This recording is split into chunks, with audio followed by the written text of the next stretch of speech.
Guys, aku mau cerita tentang kebohongan Rohingya. Dan ini cerita asli, real 100% dari sahabat aku sendiri orang Aceh. Jadi kurang lebih pada tahun 2011 di daerah Aceh Utara itu orang-orang Rohingya itu udah mulai masuk, guys. Kalian pasti tahulah konflik-konfliknya di Myanmar itu seperti apa. Orang-orang Rohingya ini, etnis Rohingya ini benar-benar tidak diakui kewarganegaraannya. Oke lah, awal-awal mungkin dramanya itu terdampar di Indonesia. Tapi makin kesini makin banyak tuh yang datang, makin banyak yang kesasar. Dan anehnya nih ya, kesasarnya itu selalu ke Indonesia. Katanya sih terdampar ya. Kalau misalkan terdampar, kok bisa ya jalurnya tuh langsung masuk ke Indonesia?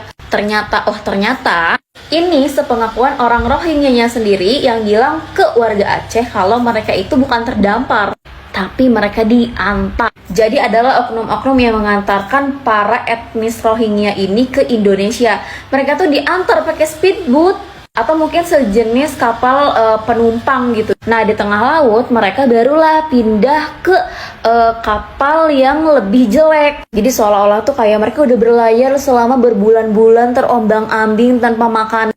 Ibaratnya nih ya, kita yang nggak makan 3 hari aja tuh udah gak tahu lemas atau gimana lagi. Ini tengah laut, air aja asin loh. Apalagi di dalam kapal tuh begitu banyaknya, begitu membludak. Kalau dipikir-pikir kalau misalkan mereka buang hajat dan lain-lain, gimana caranya?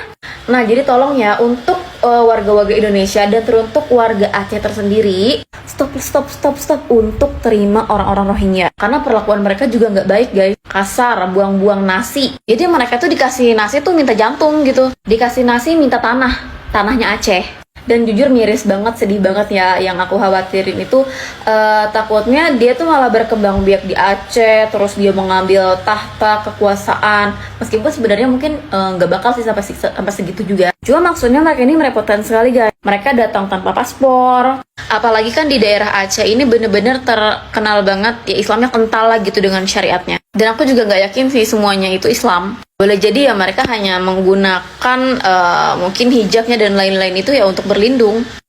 Jadi buat oknum-oknum atau misalkan orang-orang yang menerima Rohingya, aku harap pemerintah lebih tegas dan bisa ambil tindakan ya. Karena kalau misalkan kita berpikir jangka panjang nih, misalkan 5 tahun atau 10 tahun ke depan, aku yakin etnis Rohingya yang terdampar katanya lebih dari 1.000 orang ini mungkin akan merasa bahwa Aceh ini adalah tanahnya. Jadi please viralkan dan semoga video ini nyampe ke pemerintah supaya bisa bantu wilayah Aceh untuk mengungsi Rohingya atau mengembalikan mereka ke tempat asalnya. Oke? Dan buat UNHCR tolong tanggung jawab.